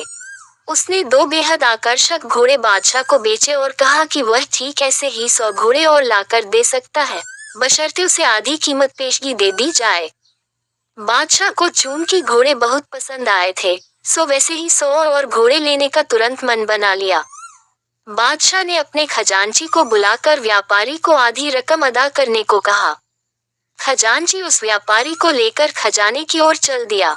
लेकिन किसी को भी यह उचित नहीं लगा कि बादशाह ने एक अनजान व्यापारी को इतनी बड़ी रकम बतौर पेशगी दे दी। लेकिन विरोध जताने की हिम्मत किसी के पास न थी।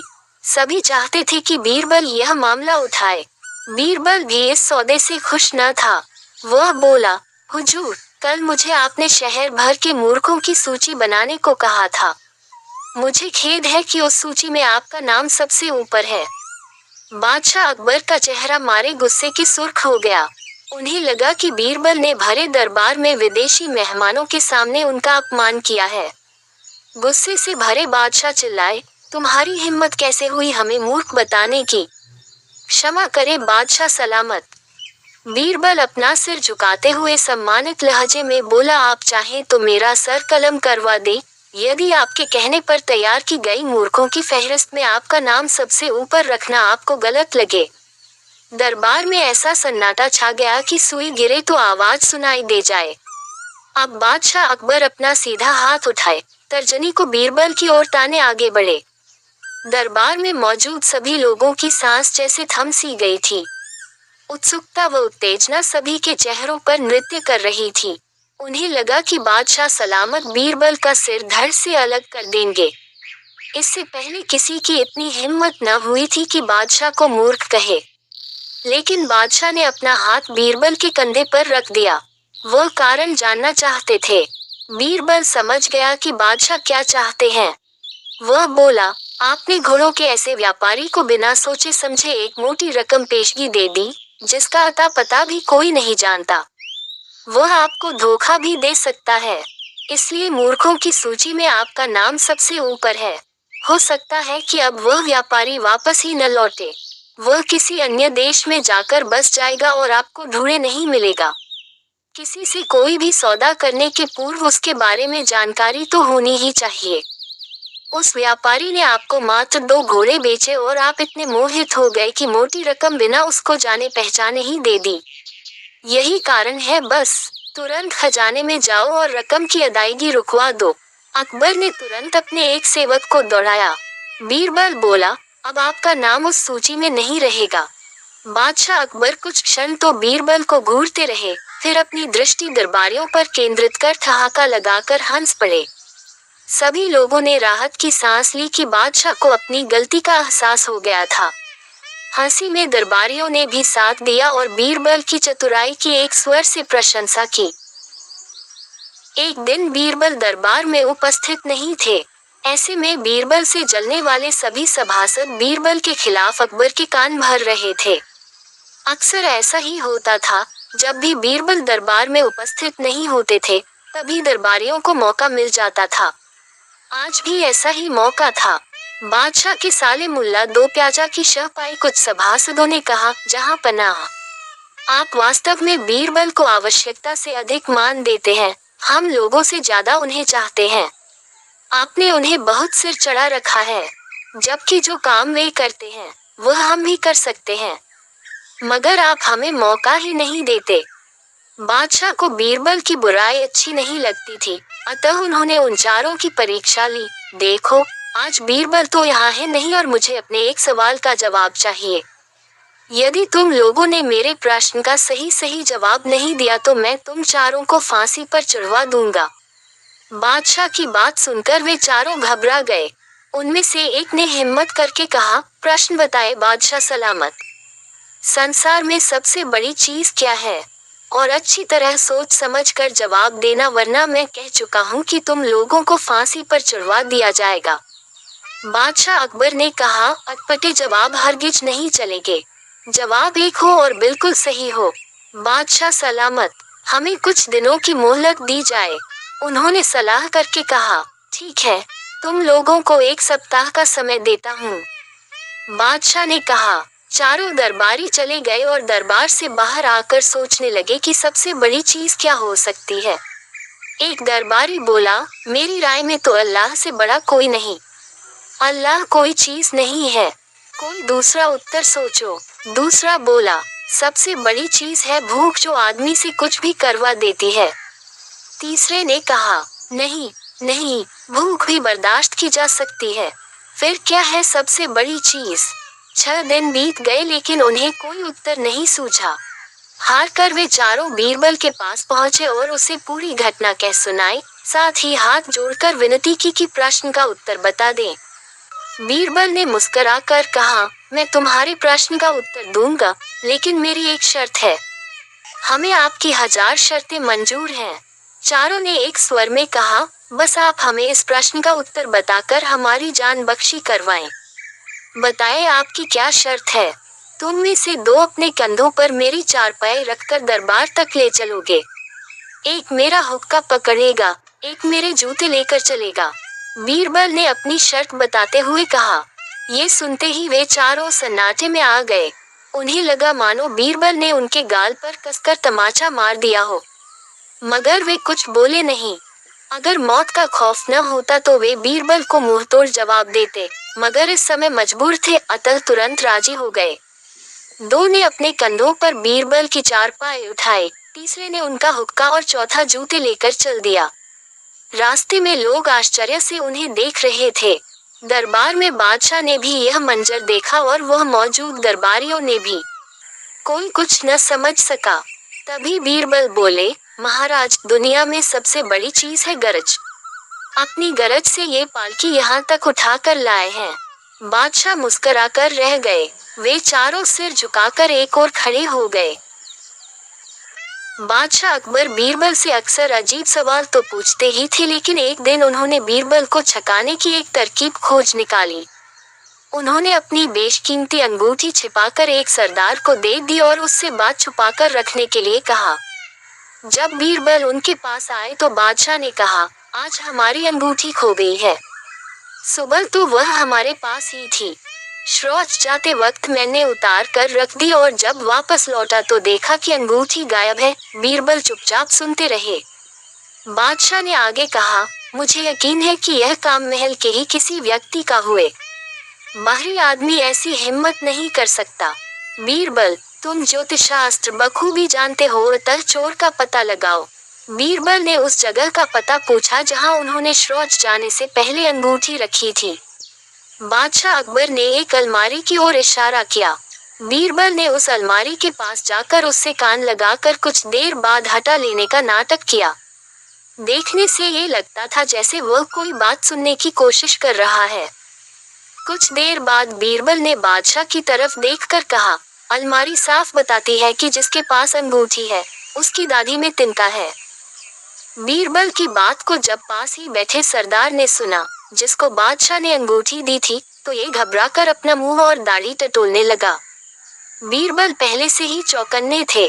सरदार की हरकत उनसे छिपी नहीं रह सकी। फौरन ही बीरबल ने उस सरदार को पकड़कर बादशाह के सामने पेश किया और कहा, जहां पनाह, आपकी अंगूठी की चोर यही है। ये बात बादशाह पहले से ही जानते थे। वह बीरबल की इस चतुराई से बेहद खुश हुए। बादशाह अकबर की यह आदत थी कि वह अपने दरबारियों से तरह तरह के प्रश्न किया करते थे। एक दिन बादशाह ने दरबारियों से प्रश्न किया, अगर सबकी दाढ़ी में आग लग जाए, जिसमें मैं भी शामिल हूँ, तो पहले आप किसकी दाढ़ी की आग बुझाएंगे? हुजूर की दाढ़ी की। सभी सभासद एक साथ बोल पड़े। मगर बीरबल ने कहा, हुजूर, सबसे पहले मैं अपनी दाढ़ी की आग बुझाऊंगा, फिर किसी और की दाढ़ी की ओर देखूंगा। बीरबल के उत्तर से बादशाह बहुत खुश हुए और बोले, मुझे खुश करने के उद्देश्य से आप सब लोग झूठ बोल रहे थे। सच बात तो यह है कि हर आदमी पहले अपने बारे में सोचता है। बादशाह अकबर प्रायः भेष बदलकर सैर के लिए निकला करते थे। एक दिन वह बीरबल के साथ भेष बदलकर शहर से बाहर एक गांव में पहुंचे।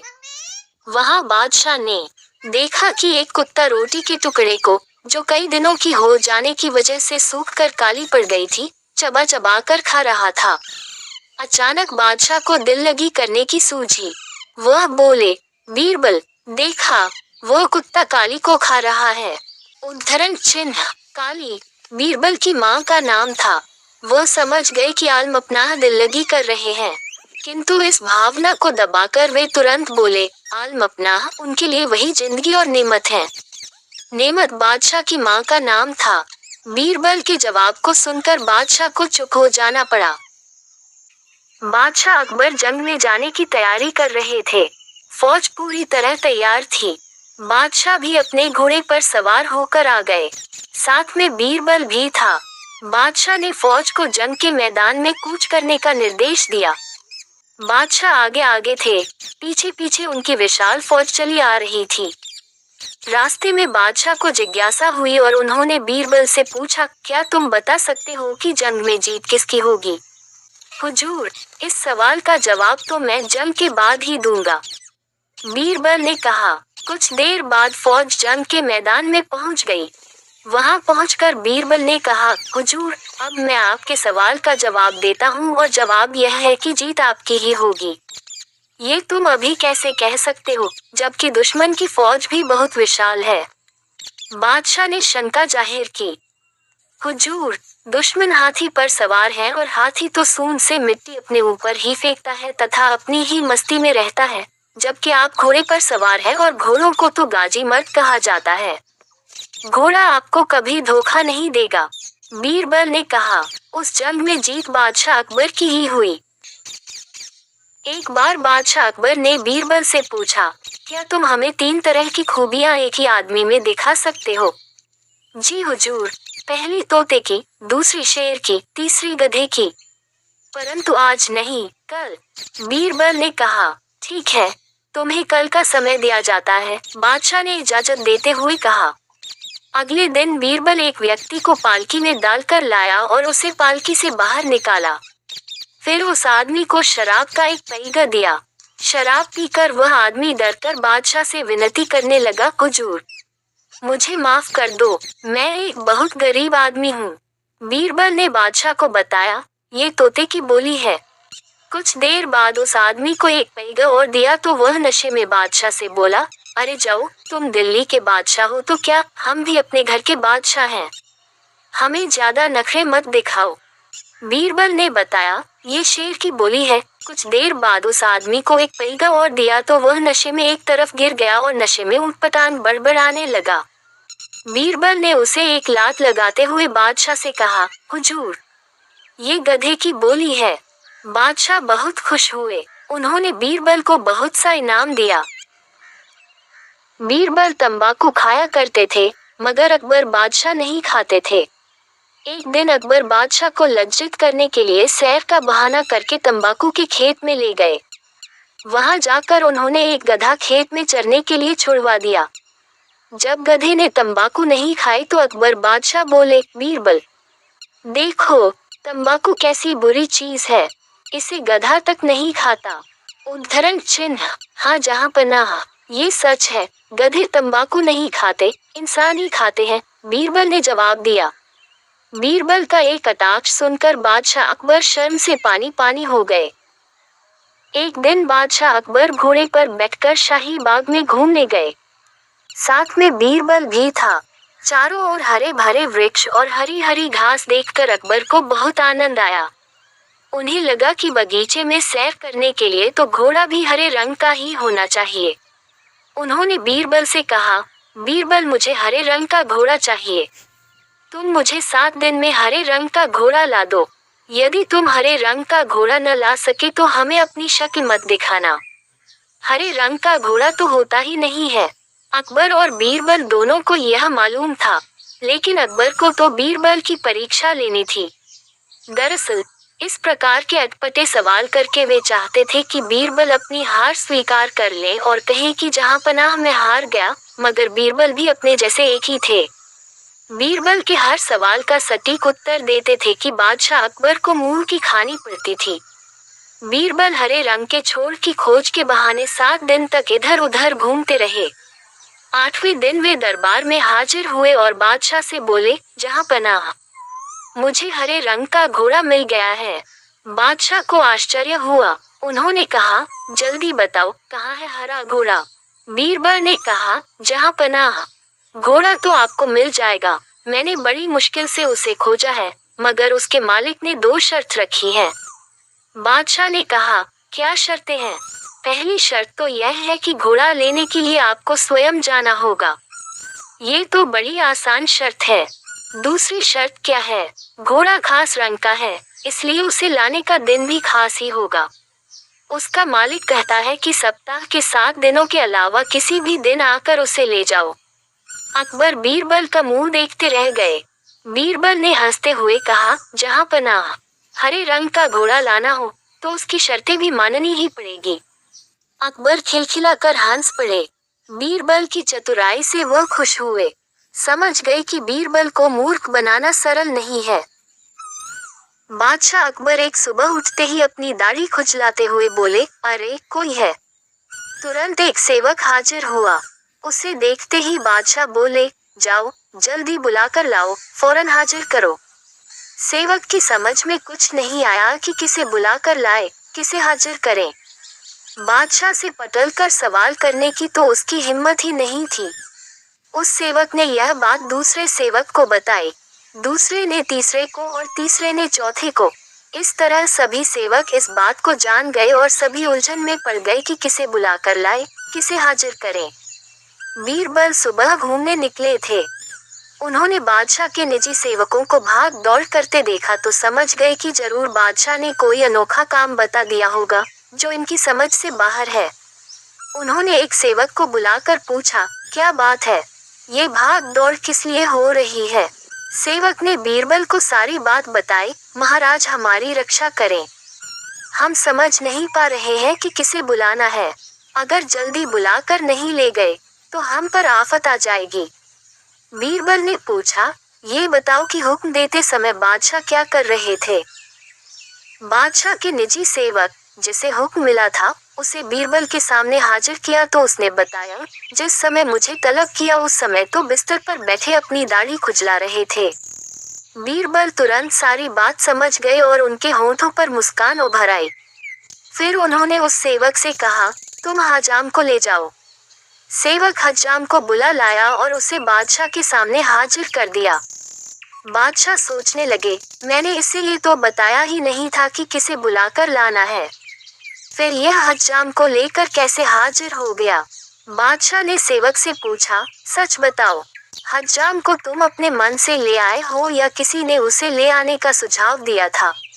सेवक घबरा गया, लेकिन बताए बिना भी तो छुटकारा नहीं था। बोला, बीरबल ने सुझाव दिया था, जहां पनाह। बादशाह बीरबल की बुद्धि पर खुश हो गया। बीरबल बहुत नेक दिल इंसान थे। वह सदैव दान करते रहते थे और इतना ही नहीं, बादशाह से मिलने वाले इनाम को भी ज्यादातर गरीबों और दीन दुखियों में बांट देते थे, परंतु इसके बावजूद भी उनके पास धन की कोई कमी न थी। दान देने के साथ साथ बीरबल इस बात से भी चौकन्ने रहते थे कि कपटी व्यक्ति उन्हें अपनी दीनता दिखाकर ठग न लें। ऐसे ही अकबर बादशाह ने दरबारियों के साथ मिलकर एक योजना बनाई कि देखें कि सच्चे दीन दुखियों की पहचान बीरबल को हो पाती है या नहीं। बादशाह ने अपने एक सैनिक को वेश बदलवा कर दीनहीन अवस्था में बीरबल के पास भेजा कि अगर वह आर्थिक सहायता के रूप में बीरबल से कुछ ले आएगा तो अकबर की ओर से उसे इनाम मिलेगा। एक दिन जब बीरबल पूजा पाठ करके मंदिर से आ रहे थे तो भेष बदले हुए सैनिक ने बीरबल के सामने आकर कहा, हुजूर दीवान, मैं और मेरे 8 छोटे बच्चे हैं जो 8 दिनों से भूखे हैं। भगवान का कहना है कि भूखों को खाना खिलाना बहुत पुण्य का कार्य है। मुझे आशा है कि आप मुझे कुछ दान देकर अवश्य ही पुण्य कमाएंगे। बीरबल ने उस आदमी को सिर से पांव तक देखा और एक क्षण में ही पहचान लिया कि वह ऐसा नहीं है जैसा वह दिखावा कर रहा है। बीरबल मन ही मन मुस्कुराए और बिना कुछ बोले ही उस रास्ते पर चल पड़े जहां से होकर एक नदी पार करनी पड़ती थी। वह व्यक्ति भी बीरबल के पीछे पीछे चलता रहा। बीरबल ने नदी पार करने के लिए जूती उतारकर हाथ में ले ली। उस व्यक्ति ने भी अपने पैर की फटी पुरानी जूती हाथ में लेने का प्रयास किया। बीरबल नदी पार कर कंकरीले मार्ग आते ही 2-4 कदम चलने के बाद ही जूती पहन लेता।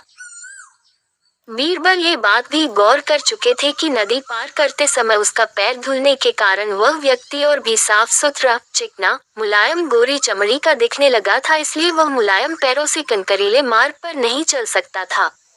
दीवान जी, दीन टहीन की पुकार आपने सुनी नहीं? पीछे आ रहे व्यक्ति ने कहा।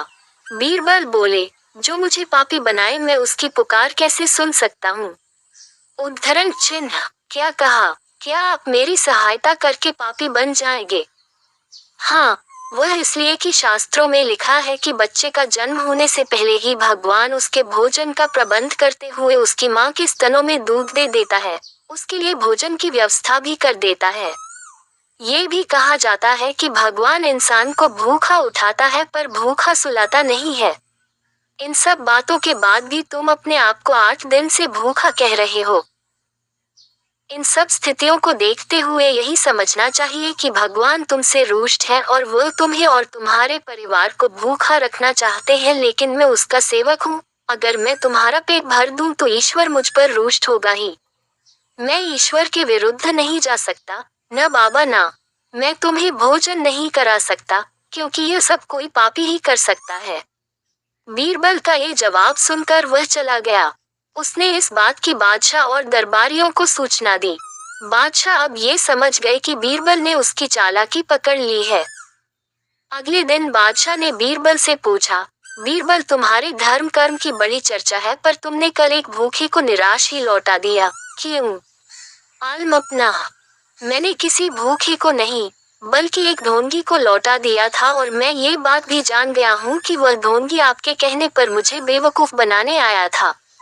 अकबर ने कहा, बीरबल, तुमने कैसे जाना कि यह वाकई भूखा न होकर ढोंगी है?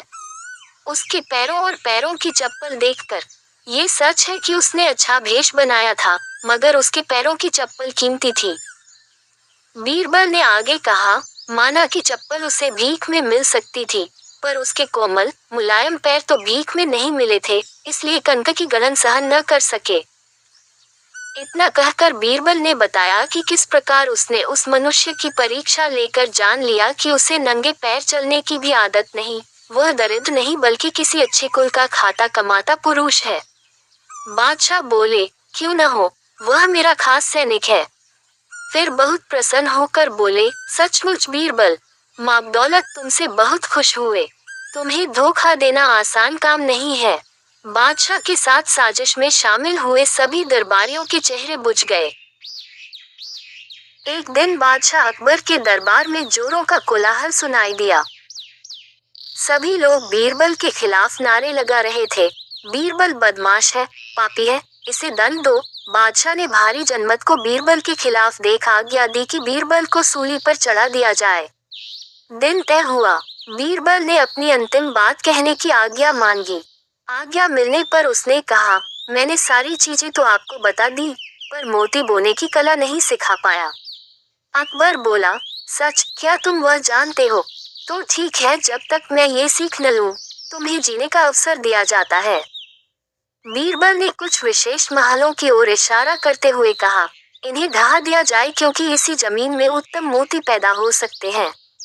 महल ढहा दिए गए। ये महल बीरबल की झूठी शिकायत करने वाले दरबारियों के थे। वहां बीरबल ने जौ बो दिए। कुछ दिन बाद बीरबल ने सभी से कहा, कल सुबह ये पौधे मोती पैदा करेंगे। अगले दिन सभी आए। ओस की बूंदें जौ के पौधों पर मोती की तरह चमक रही थी। बीरबल ने कहा, अब आप लोगों में से जो निरपराधी दूध का धुला हो, इन मोतियों को काट ले। लेकिन यदि किसी ने एक भी अपराध किया होगा तो ये मोती पानी होकर गिर जाएंगे। कोई आगे न बढ़ा, लेकिन अकबर समझ गए कि गलतियां तो सभी से होती हैं। बादशाह ने बीरबल को मुक्त कर दिया। सार यह है कि किसी को दंडित करने से पूर्व उसके दोषी या निर्दोष होने के बारे में भली भांति जांच कर लेनी चाहिए। दरबार की कार्यवाही चल रही थी। सभी दरबारी एक ऐसे प्रश्न पर विचार कर रहे थे जो राजकाज चलाने की दृष्टि से बेहद अहम न था। सभी एक एक कर अपनी राय दे रहे थे। बादशाह दरबार में बैठे यह महसूस कर रहे थे कि सबकी राय अलग है। उन्हें आश्चर्य हुआ कि सभी एक जैसे क्यों नहीं सोचते। तब अकबर ने बीरबल से पूछा, क्या तुम बता सकते हो कि लोगों की राय आपस में मिलती क्यों नहीं? सब अलग अलग क्यों सोचते हैं? हमेशा ऐसा नहीं होता, बादशाह सलामत। बीरबल बोला, कुछ समस्याएं ऐसी होती हैं जिन पर सभी के विचार समान होते हैं। इसके बाद कुछ और काम निपटा कर दरबार की कार्यवाही समाप्त हो गई। सभी अपने अपने घरों को लौट चले। उसी शाम जब बीरबल और अकबर बाग में टहल रहे थे तो बादशाह ने फिर वही राग छेड़ दिया और बीरबल से बहस करने लगे। तब बीरबल बाग के ही एक कोने की ओर उंगली से संकेत करता हुआ बोला, वहां उस पेड़ के निकट एक कुआं है, वहां चलिए। मैं कोशिश करता हूं कि आपको समझा सकूं कि जब कोई समस्या जनता से जुड़ी हो तो सभी एक जैसा ही सोचते हैं। मेरे कहने का मतलब यह है कि बहुत सी ऐसी बातें हैं जिनको लेकर लोगों के विचार एक जैसे होते हैं। अकबर ने कुछ देर कुएं की ओर घूरा, फिर बोले, लेकिन मैं कुछ समझा नहीं। तुम्हारे समझाने का ढंग कुछ अजीब सा है। बादशाह जबकि जानते थे कि बीरबल अपनी बात सिद्ध करने के लिए ऐसे ही प्रयोग करता रहता है। सब समझ जाएंगे हुजूर। बीरबल बोला, आप शाही फरमान जारी कराएं कि नगर के हर घर से एक लोटा दूध लाकर बाग में स्थित इस कुएं में डाला जाए। दिन पूर्णमासी का होगा। हमारा नगर बहुत बड़ा है। यदि हर घर से एक लोटा दूध इस कुएं में पड़ेगा तो ये दूध से भर जाएगा। बीरबल की यह बात सुन अकबर ठहाका लगाकर हंस पड़े। फिर भी उन्होंने बीरबल के कहेनुसार फरमान जारी कर दिया। शहर भर में मुनादी करवा दी गई कि आने वाली पूर्णमासी के दिन हर घर से एक लोटा दूध लाकर शाही बाग के कुएं में डाला जाए। जो ऐसा नहीं करेगा उसे सजा मिलेगी। पूर्णमासी के दिन बाग के बाहर लोगों की कतार लग गई। इस बात का विशेष ध्यान रखा जा रहा था कि हर घर से कोई न कोई वहां जरूर आए। सभी के हाथों में भरे हुए पात्र बर्तन दिखाई दे रहे थे। बादशाह अकबर और बीरबल दूर बैठे ये सब देख रहे थे और एक दूसरे को देख मुस्करा रहे थे। सांझ ढलने से पहले कुएं में दूध डालने का काम पूरा हो गया। हर घर से दूध लाकर कुएं में डाला गया था। जब सभी वहां से चले गए तो अकबर व बीरबल ने कुएं के निकट जाकर अंदर झांका। कुआं मुंडेर तक भरा हुआ था, लेकिन ये देख अकबर को बेहद हैरानी हुई कि कुएं में दूध नहीं, पानी भरा हुआ था। दूध का तो कहीं नामो निशान तक न था। हैरानी भरी निगाहों से अकबर ने बीरबल की ओर देखते हुए पूछा, ऐसा क्यों हुआ? शाही फरमान तो कुएं में दूध डालने का जारी हुआ था, यह पानी कहाँ से आया? लोगों ने दूध क्यों नहीं डाला? बीरबल एक जोरदार ठहाका लगाता हुआ बोला, यही तो मैं सिद्ध करना चाहता था हुजूर। मैंने कहा था आपसे कि बहुत सी ऐसी बातें होती हैं जिस पर लोग एक जैसा सोचते हैं, और यह भी एक ऐसा ही मौका था। लोग कीमती दूध बर्बाद करने को तैयार न थे। वे जानते थे कि कुएं में दूध डालना व्यर्थ है, इससे उन्हें कुछ मिलने वाला नहीं था। इसलिए ये सोचकर कि किसी को क्या पता चलेगा, सभी पानी से भरे बर्तन ले आए और कुएं में उड़ेल दिए। नतीजा, दूध के बजाय पानी से भर गया कुआं। बीरबल की यह चतुराई देख अकबर ने उसकी पीठ थपथपाई। बीरबल ने सिद्ध कर दिखाया था कि कभी कभी लोग एक जैसा भी सोचते हैं। तानसेन और बीरबल में किसी बात को लेकर विवाद हो गया। दोनों ही अपनी अपनी बात पर अटल थे। हल निकलता न देख दोनों बादशाह की शरण में गए। बादशाह अकबर को अपने दोनों रत्न प्रिय थे। वे किसी को भी नाराज नहीं करना चाहते थे, अतः उन्होंने स्वयं फैसला न देकर किसी और से फैसला कराने की सलाह दी। हुजूर, जब आपने किसी और से फैसला कराने को कहा है तो ये भी बता दें कि हम किस गणमान्य व्यक्ति से अपना फैसला करवाएं? बीरबल ने पूछा। तुम लोग महाराणा प्रताप से मिलो, मुझे यकीन है कि वे इस मामले में तुम्हारी मदद जरूर करेंगे।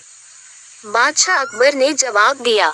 अकबर की सलाह पर तानसेन और बीरबल महाराणा प्रताप से मिले और अपना अपना पक्ष रखा। दोनों की बातें सुनकर महाराणा प्रताप कुछ सोचने लगे। तभी तानसेन ने मधुर रागिनी सुनानी शुरू कर दी। महाराणा मदहोश होने लगे। जब बीरबल ने देखा कि तानसेन अपनी रागिनी से महाराणा को अपने पक्ष में कर रहा है तो उससे रहा न गया।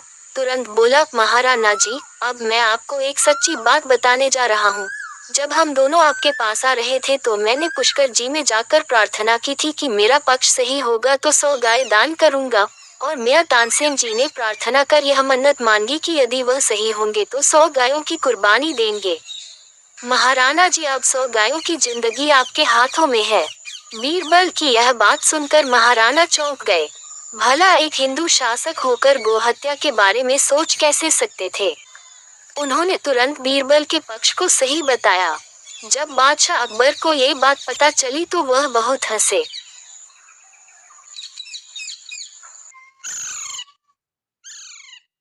Subscribe and share and like and comment, but now as you like.